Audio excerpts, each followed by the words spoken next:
Once upon a time, there was a young boy called Jack. He and his mother lived in a tiny cottage in a tiny village. His mother was a very poor widow who took in washing to make money, but she never made very much. Jack did everything he could do to help her. They had an old cow that gave milk, so Jack would milk her every day and walk to the market to sell the milk. One day, Jack's mother told him that they couldn't afford to keep feeding the cow, and they would have to sell her. They were desperate for money, and she was worth more than the milk she gave. Jack was very sad, but knew he had to do it. So he set off for the market, trailing the cow behind him. On the way, he met a strange little man. He was dressed all in green and was wearing a pointy hat. "Hello, Jack," the little man said. "I'd like to buy your cow." "How do you know my name?" asked Jack, astonished. "I've been waiting for you here, Jack. I know exactly what you need in return for her. These magic beans. Take them home and show them to your mother, and she will know just what to do with them." He produced a small packet of round brown beans from his pocket. "Take these beans, and all your dreams will come true." Jack was convinced that the man was telling the truth about the beans. How else would he have already known Jack's name, or that he would be selling the cow? He handed over the cow in exchange for the beans at once and skipped home. His mother was furious. "You sold the cow for beans?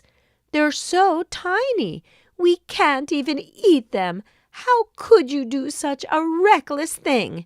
She snatched the beans from Jack's hand and threw them out of the window in anger. Jack was very sad. He must have been wrong about the little man, as his mother didn't know what to do with beans at all. Jack went to bed without any dinner to think about his bad decision. The next day, he woke up to a huge shadow across his room. He opened his curtains, and outside the window, where his mother had thrown the beans, an enormous beanstalk had grown. It was as thick as 4 men and rose high into the clouds, leafy and green. Jack knew he had to explore what was at the top. The little man had promised that all his dreams would come true. He packed a bag with an axe to protect himself and some food for the journey and began to climb up the beanstalk. He climbed and climbed for most of the day until he had got right over the top of the clouds. Sitting on top of the clouds was a huge house. It was as tall as 5 normal houses and just as wide. Jack crept inside and hid inside a mouse hole in the skirting board.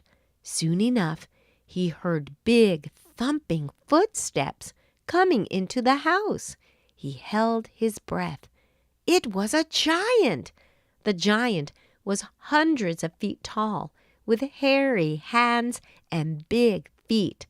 The giant shouted in his booming voice, "Fee, fi, fo, fum, I smell the blood of an Englishman.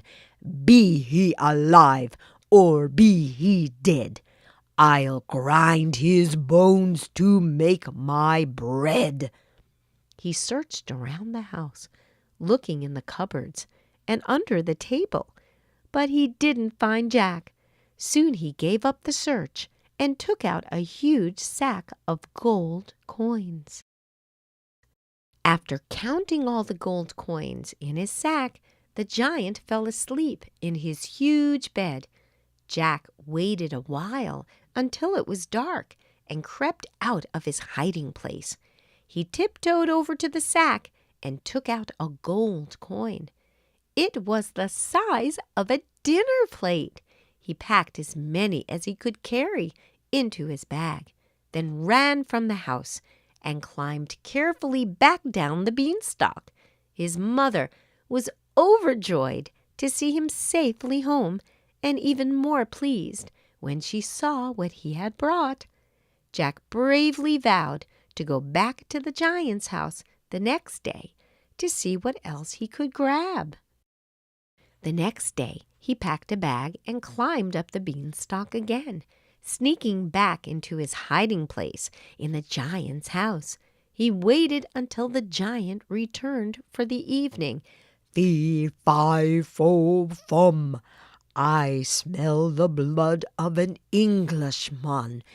Be he alive or be he dead, I'll grind his bones to make my bread," shouted the giant again. He still couldn't find Jack anywhere. This time the giant went outside and brought a chicken into his house. "Lay," he commanded, and out from the chicken popped a golden egg. When the giant fell asleep, Jack took the chicken and climbed down the beanstalk again. Now Jack and his mother had gold coins and a chicken that laid golden eggs. Still, Jack thought there might be more in the giant's house, so he climbed up the beanstalk for the third time. As he hid, he heard the giant's familiar words.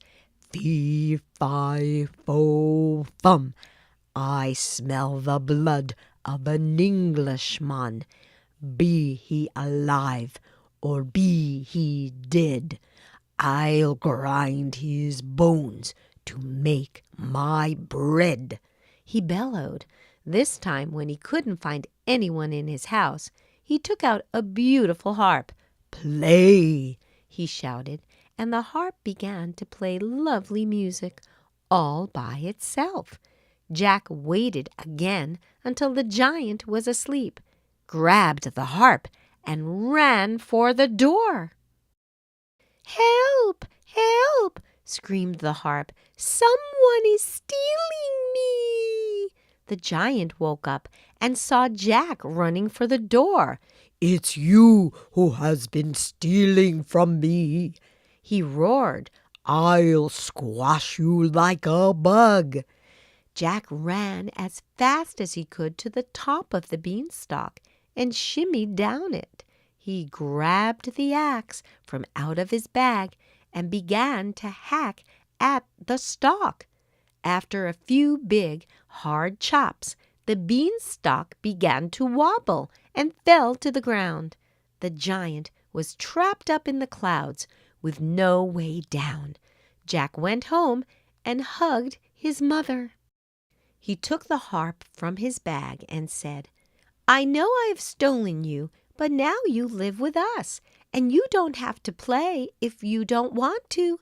We will never shout at you like the giant did." Then he turned to the chicken and said, "The same goes for you. You can lay when you want to lay, or not at all. We're just happy to have you here to live with us." The chicken clucked happily, and the harp played a tinkly little tune. They had never known kindness from the giant, and were very pleased to have Jack as a master now. Jack and his mother lived happily ever after on the fortune of the golden coins.